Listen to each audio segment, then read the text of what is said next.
Welcome back, y'all, to an album review from the Hip Hop Babies. Baby. Boo, boo, boo, boo, boo, boo. Yes, sir. Ski. You know what it is, back again, once again. Real is back, Vil is back. We got an album review for J. Cole. Jermaine. Cole really Hooper? dropped an album.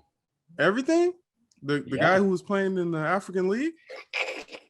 That guy? Yes. We're not gonna talk about his hoop skills. One free throw, one tip back, two assists. He living out his dreams though.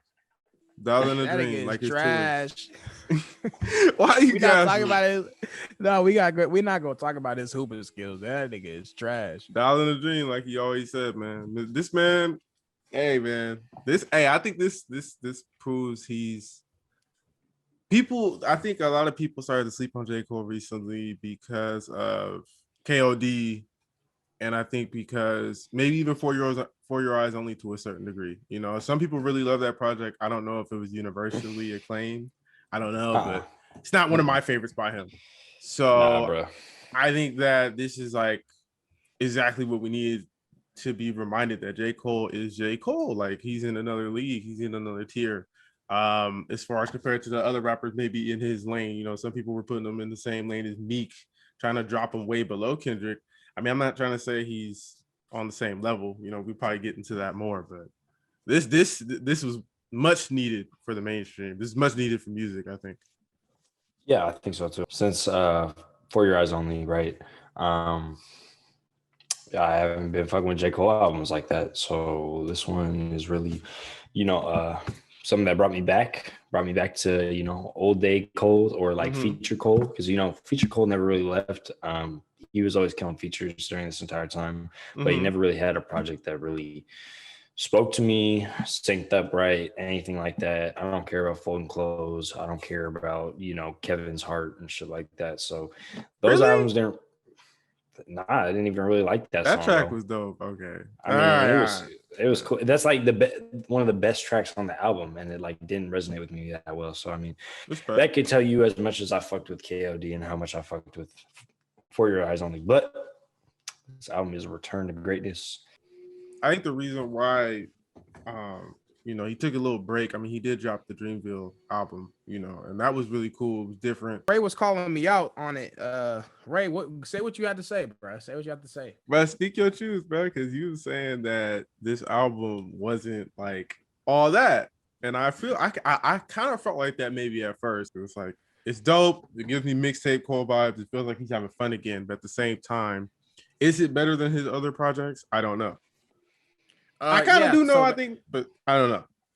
Yeah, I said, if I didn't already express that already, I mean, it's not my favorite Cole project, but in comparison to his last solo project, which was KOD, this is better. That's all I'm trying to say. I'm not saying, but I'm not going to sit over here and cap like, oh man, I liked it. This was great. I loved it. It was amazing. 10 out of 10. Nah, that's not what I'm feeling.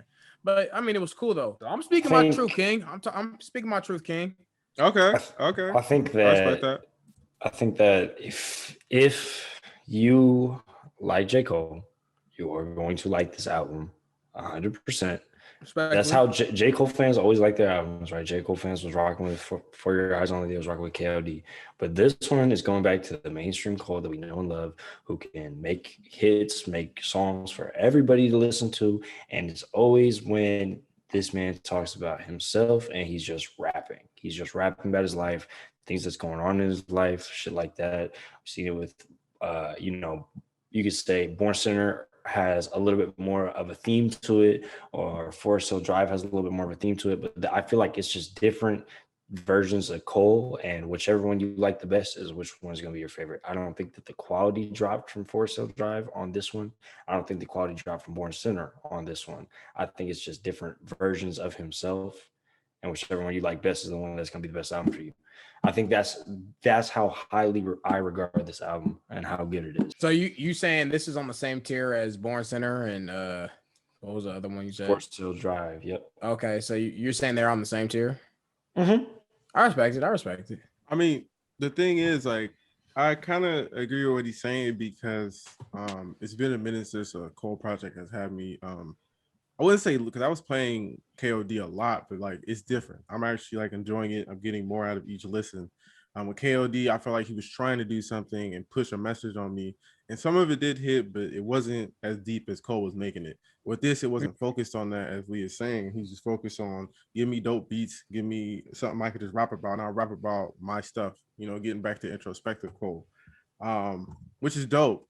I feel like Cole's dope when he's introspective. I feel like, on For Your Eyes Only, he was introspective, but he's also talking from a perspective of another person on some of the tracks and stuff. So KOD was about, drug abuse and stuff, which could be introspective for him, but it was like he was, doing something else. This was back to basics.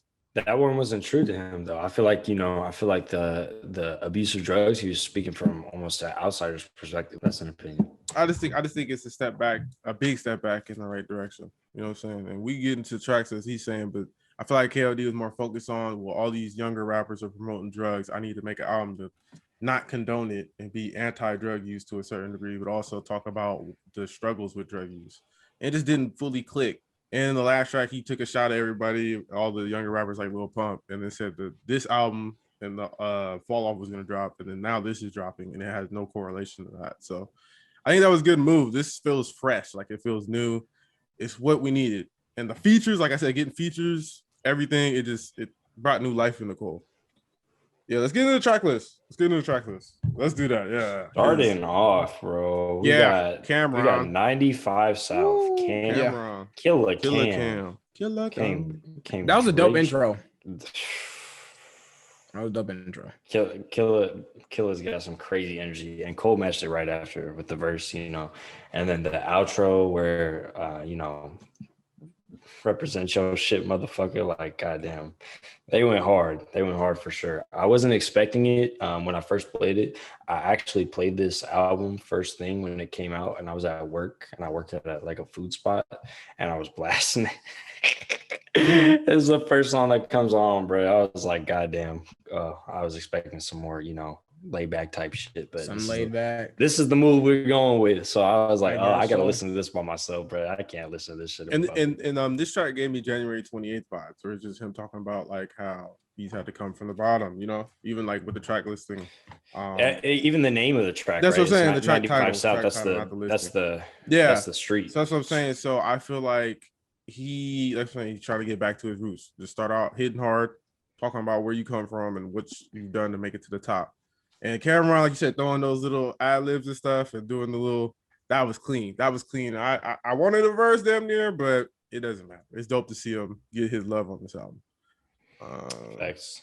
Yeah, that would have been nice to have a Cameron after all that energy. Like a real one. Yeah. But I mean, we got mostly what we wanted from the features in this album, I feel like. So yeah.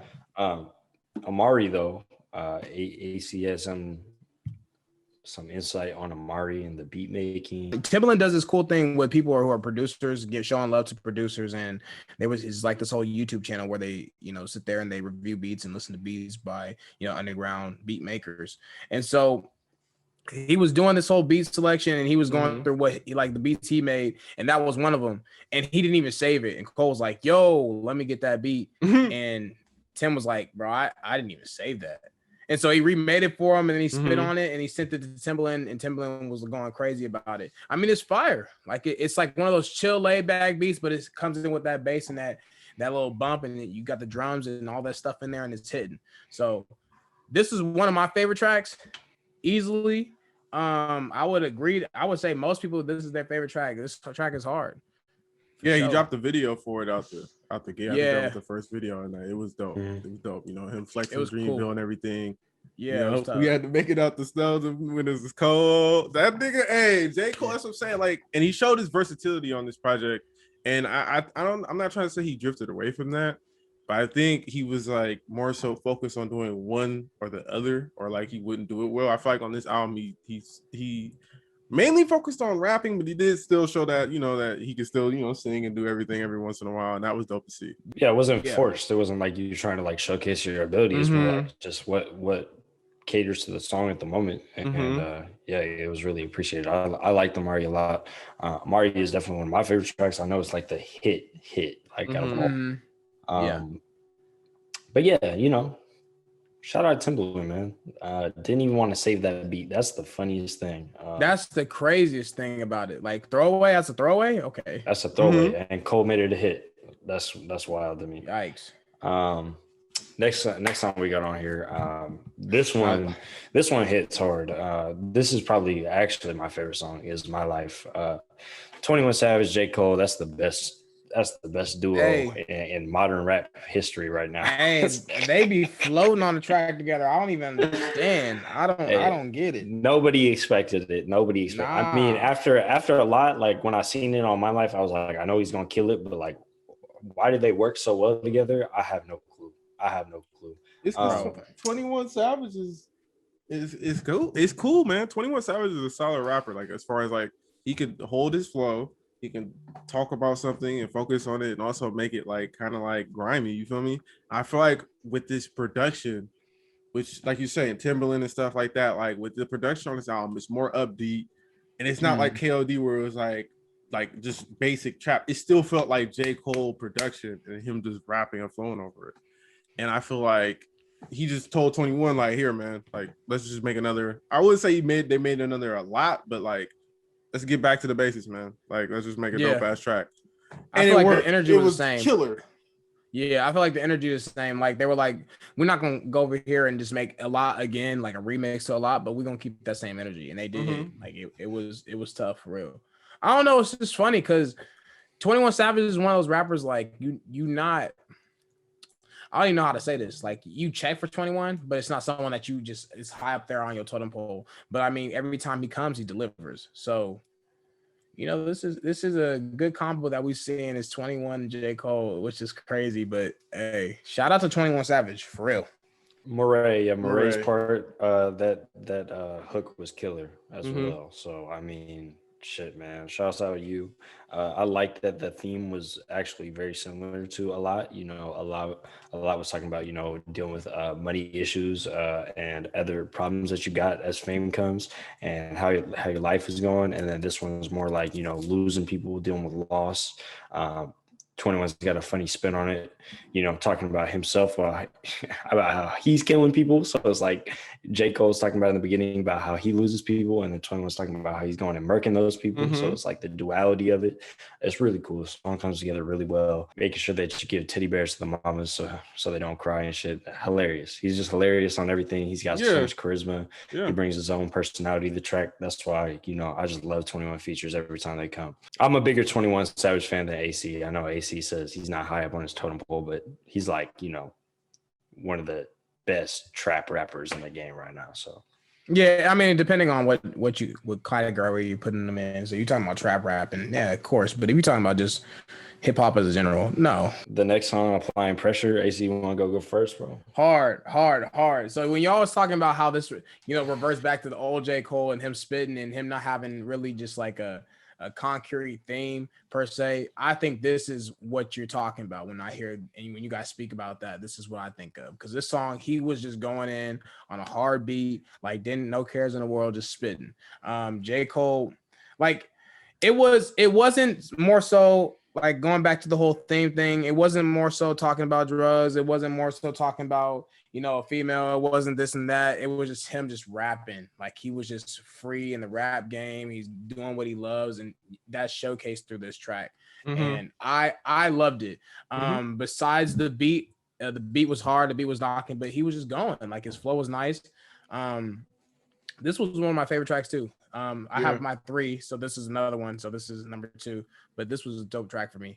Yeah, this shit got me pumped, just like the first one. You know, he got really great hype moments for like self-esteem, shit like that. Like talking about, you know, you really that nigga. Niggas don't think that you are, but you got to show them that you really are. Separate yourself from the lames and shit. Like, you know, he's really.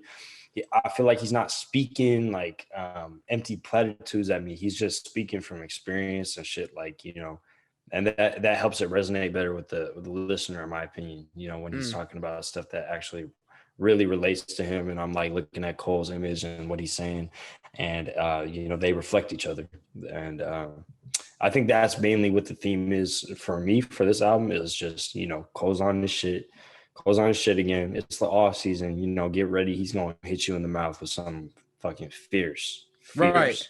Yeah, you're applying pressure and like calling other rappers broke rappers, you know, and stuff like that. Like talking his little shit because like people say he look homeless all the time and stuff, but at the end of the day, like tracks on 100 mil and stuff like that, he just talk about I'm still worth 100 mil. Like I just do what I do. I'm a humble dude, but I just at the end of the day I can still flex. Nigga. Y'all not like me. You feel me?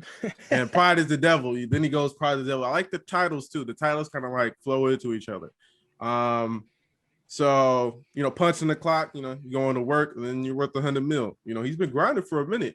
And I think that, you know, we were making fun of him earlier for playing basketball in the African League. But I mean, at the end of the day, you know, he always talked about how he wanted to hoop. You know, he played college ball. You have to try it out. See how he made that work. He made that work, and he gave viewership to a new league. It was the African League. So that wasn't popular at all, and the only viewership that really came from it was from Cole. So you know, shouts out him. Yeah, and then you know he got Boss to show up 2 times I think, or is it once? No, he showed up twice in Black and on Let Go of My Hand. That was cool. Well, really? It's 3 times? 100 mil. Oh, Let Go of My Hand. Oh, in the last side. Yeah. Well, 3 times. My bad. I didn't even know Boss was on here at first, but Boss really does give those extra vocals that are much needed. You know, I've always been a fan of Boss and Cole. You know, they worked well. You know, you look back at Tribe, you look at the whole Milky Way album, anything that J. Cole was on, he killed it. You look at the earlier Revenge of the Dreamers, 1 and 2, they had some tracks together and they just work so well together. And this time we didn't really get a verse from Boss, but you know, I feel like Boss was heavy in the studio, helping him craft these songs, doing the background vocals, but I'm sure he's much more involved in that. Yeah, I mean, I think him collabing with people in general was dope. You know, AC, you probably feel the same way, huh? I think it gave some different energy to his album. But I liked how he was a standout artist. Didn't want to do collaborations per se. Like, you know, he didn't want to have any features. You know, that was his whole big thing, was no features, went platinum with no features. I think that's dope. But him doing tracks with people and having features on his album, it just allows for him to venture into new avenues and different sections and segues into different parts of hip hop. So as a whole, I think this is better for him in general. Look, you can, you know, connect with different people that you didn't think you connect with. So, but as for me as a listener, I don't really mind. I don't mind if he has features or not. You know, as long as he's spitting. I prefer that he does have features and stuff like that. Like, yeah, I mean, I don't mind, but that's what I'm saying. It don't matter. Like, if he don't have them, like, if he gonna spit, it don't matter. If you make it work, them, right? You facts, whatever. You know what I'm saying? But you know, it helps break up the monotony sometimes of these albums. Like, it's hearing one voice over and over again. There's only so much you can do with your voice. 3 projects in a row of no features was kind of like, okay. I'm not gonna lie, like I had been saying, like I wanted features and I got some. I didn't want too many, and he gave me exactly what I wanted. Little things are like 2 verses, and maybe 3. On 100 mil, like let's go back to the track list on 100 mil. When he has the background vocals going, and they take over the chorus. Boss takes over the chorus with I don't know who else is featured on that track. It's like a woman's voice. I don't know who it is. It's not credited, but you know that was really, really nice. I like those vocals. It was like almost like gospel vocals, and it really helped bring the track all the way together and made it better. Yeah. So it's like, these features aren't going to hurt you, bro. Like, you don't have to prove anything anymore. Just get the fucking features at this point. I mean, sometimes. Go ahead, Ray. Sorry. No, say what you're gonna say. Yeah, no. But what I was gonna say, sometimes I feel like that's what it really was. It was just more of like a proving point. Like, you know, it's proving ground. It's like, hey, I did this before. And people are like, oh man, you did this one time with no features. You can't do it again. He did it again. And like third time was like, yo, I'm just solidifying my goatness. Like I can do this with no features, and y'all can see that. Yeah. So basically, he just solidified his goatness. He just said, all right, look, y'all see that I'm GOAT. I don't need to do this no more. I can add features on here. So I mean, that's what he did. And like you said, Ray, it's not like a boatload of features. It's not like every track has a feature. You know, 10 features on the track. It ain't no overkill. Some light. And some of the best, bro. Let me ask y'all though. Y'all really was mad? I mean, I heard what you said, Ray, talking about like you were asking for features. Were y'all really like pressing him about features like that? Like, did you really want to see features on his album? Yeah. Like that was like a really big thing for y'all. Yeah, I wanted at this point because after the Dreamville album and like I said, 3 albums with no features, I feel like in his old projects, he would get certain features that would spice up the album. I mean, not too many, but he spiced up the album. Now it's like he's almost like he was going away from it. He even got a feature of himself on his last album. It's like, okay, you're doing all this to avoid features almost. It's like, just get a feature every once in a while. And if he didn't, I wouldn't have been mad. But the fact that he did it and it worked so well on this album, it's like, yeah, I think you should slide one or two. Bro, it was so obvious because literally the entire time he's been doing these goddamn features for other people. I'm like, make it your song. If it goes on your album, this would be your song, your hit, nigga. Just get a fucking feature. And then what does he do? He gets 21 Savage. He is Lil Baby. Boom, hit. And the songs were just him. I mean, the interlude is dope. I was slapping that before it dropped because that was the first single. Talk about what's going on, especially during the pandemic stuff. There's niggas dying every week and stuff. He was talking about some things. The Climb Back was the single, I think, an old single on that pack. That was the one that was on here. Cool to hear it fit in the album, right? I don't know. Like, I feel like the second half wasn't as good as the first half of the album, but it still was really good. It still flowed pretty well. It's just the first half, he was hitting you, boom, boom, boom, boom. You know what I'm saying?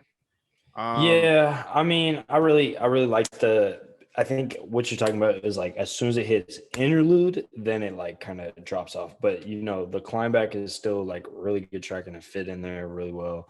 I thought, Hunger on the Hillside was a great finisher and all that. Yeah. That was dope. But like the flow of the beginning, like the first, like all the way up until Pride is the Devil, like at that point, and Let Go of My Hand. So slow down a little bit. That's what I'm saying. So, but it didn't really take away from the album. Like it still was really dope. Like, I think it's not a quality tanker. Yeah, I think this is gonna be an album of the year contender for me. Like maybe it could be at least top 5. I'm gonna say top 5 probably. Because I think he really impressed me with certain things. Now we will see with who else drops now that COVID is starting to slow down. Music, I like the music videos he dropped after the release. The promotion wasn't too much. He didn't go crazy, do nothing crazy to get sales or anything. And like overall, just dope raps, dope beats. And my favorite tracks, I'm just gonna list them all out. At this point, my favorite tracks were Applying Pressure, Pride is the Devil, and 95 South. I feel like those are all the first half, but it's not, like I said, not take away from the second half, but the first half really got me. It still gets me. I usually go back to those the most. Yeah, I got My Life, 100 Mil, and Pride is the Devil. So it's not bad. I'm not rocking with Pride is the Devil as much as y'all are. I thought it was. I don't know. He definitely did more so singing on that track. I mean, he was spitting. Don't get me wrong. He was spitting. He was spazzing. Whatever. Right. I'm being kind of biased because I'm not a huge Lil Baby fan. Bro, you gonna tell me that Lil Baby fucking the flow into his verse wasn't insane? Let me give you my 3. My 3 is Mary, Applying Pressure, and Let Go of My Hand. Let Go of My Hand. Okay. I know it's kind of different because it's kind of like a slower track in terms of like the vibe that you get from this album, but I really did like it. Mix of Boz and Black. Yeah. No, yeah. It was a dope track. That's where the tone shift I think starts to start as like the second half, and I'm not like I just think the first half hit me harder. But that track, like I'm the second, like I'm saying, this is a really good album. To Lee and I think we're saying like this is like it'll be up there for us. So we're like all the tracks are dang near good. It's just he came out with energy so much at first. Yeah, and it slowed down. Energy. But I do like the Topic Matter probably on Let Go of My Hand. Yeah, that was dope. One of the most like what he starts spitting on. Just like the whole verse is so dope. The opening verse. So I like all of it. All of it. It's hard for me to pick, but I'm just picking like the ones with features on it because I feel like Lil Baby and 21 did such a good job, and Boss did a really good job, and yeah, I mean those are just like the catchiest songs. I get what you're saying about Pride is the Devil though, with like the hook. I didn't really like the hook at first. I didn't like the hook at first. It has to grow on you a little bit, or you kind of just have to ignore it and listen to the rest of it. But I think that's one of like the only lulls of the album that I've heard so far. Yeah, I just wasn't rocking with the prize the devil. I was like, okay, all right, Think cool. you got a hold on me. I was like, cool, all right, cool. Bro, he sound like MJ. What you talking about? Look, bro, No, I know. he didn't, bro. Stop playing. I knew He didn't AC sound was like gonna no say MJ. something about that. He's like the devil. Let me focus on this No, one. my God. He said, Did he say the devil? What you talking about there, man? What you doing? Yeah, man? Jermaine. What are you saying, Jermaine? Jermaine, you worship the devil, Yeah. Satan? You were. Yeah, that's pretty much all the thoughts that I have on the album. I really liked it. I mean, we all really liked it for the most part. So Yeah. if y'all have any opinions on it, the viewers, if you have any opinions on it, you can go ahead. Feel free to leave a comment on the video. I appreciate that. Like the video. Also subscribe. Follow the Twitter, follow the Instagram, all of that. Hey, yeah, keep checking it out. I'm interested to see what y'all opinion are about this album. See if it's like ours or if it's not. Put it in the comments. We love to read the comments and see where y'all sitting with this album. I'm excited to see where this album sits in y'all's top 10 when we get to that, or top 5 when we get to that. So thanks for rocking with us, but just go ahead, leave a comment. We'll see what you guys think. Yep, you already know what it is. Thank y'all for supporting. You know what I'm saying? Discord. Make sure to join that Discord. You already know. We gotta be more active on there. I don't really be on there besides when it's 2K. But that's me. Shout out to everybody that's supporting, showing love. Shout out to AC for listening to the album for once. We love y'all. We appreciate every feedback, every ounce of love, man. Peace. He's sneaking. Peace. Peace. Boom, boom, boom, boom, boom. Bye.